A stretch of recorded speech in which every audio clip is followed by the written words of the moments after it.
Good day everyone. This is Dr. Nemuel Fajutagana from the National Teacher Training Center for the Health Professions, University of the Philippines, Manila. In part 1 of this presentation, I will provide you with a quick introduction to the curriculum review process. In the second part, I will show you how to use Blooms Taxonomy Matrix in analyzing statements of curriculum outcome.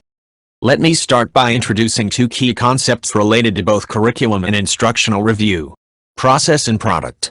In education, process include the instructional activities that we do in order to achieve the product, which are the outcome statements you generated during the curriculum design process. In short, process involves instructions that describe how we will be able to achieve the intended learning outcomes. As mentioned in the previous slide, your curriculum is the product of your curriculum designing. They are statements of it as what is taught in school or what is intended to be learned, set of intentions or a set of intended learning outcome. Remember that curriculum, technically, does not refer to what is to be done. On the other hand, through instructional planning, you produced the instruction which outline the intended process of instruction and describes how to facilitate learning. To be more effective in your curriculum review, you need a review model. One model that I regularly use is the Instructional Quality Profile by Merril. This model looks at 4 elements of the curriculum and instructional process. First, the purpose of instruction. Second, the objectives of the instruction. Third, the test of the instruction. And fourth, presentations of the instructions. Based on this model, we should check for consistency between elements and adequacy of each of the elements of the curriculum. In the next slide, you will be able to see the review questions for consistency and adequacy of these elements.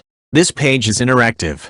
For those who will be watching this as an interactive object, you can pause this slide to learn more about the evaluation questions.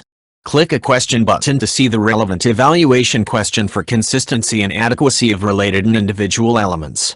For those who will be watching this as video, here are the relevant evaluation questions. The framework for action on interprofessional education and collaborative practice is a good illustration of the relationship between outcomes and methods.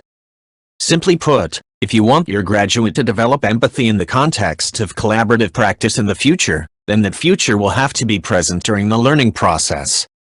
In this section, I will illustrate how we can use a Blooms Taxonomy Matrix in analyzing your course's intended learning outcomes, teaching learning activities, and even planned assessments. In order to appreciate the use of Blooms Taxonomy, you need to first understand what is called the competency-based design model, a model that I believe provided the framework for what we all know as outcome-based education approach or OBE. Briefly, OBE follows what is known as backward design process, where you start your curriculum design process by identifying the future professional roles of your graduates. These roles should be basis for program outcomes. Your course outcomes should be consistent with these program outcomes, and finally, you formulate your session learning outcomes with these course outcomes in mind. Let me start my discussion of the use of Bloom's taxonomy by reviewing first the 6 cognitive dimensions of the latest version of Bloom's taxonomy. The lowest of the dimensions is remember. The second understand, and the third is apply.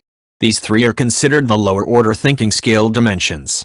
The higher order thinking dimensions start with analyze, followed by evaluate, and create, as the highest.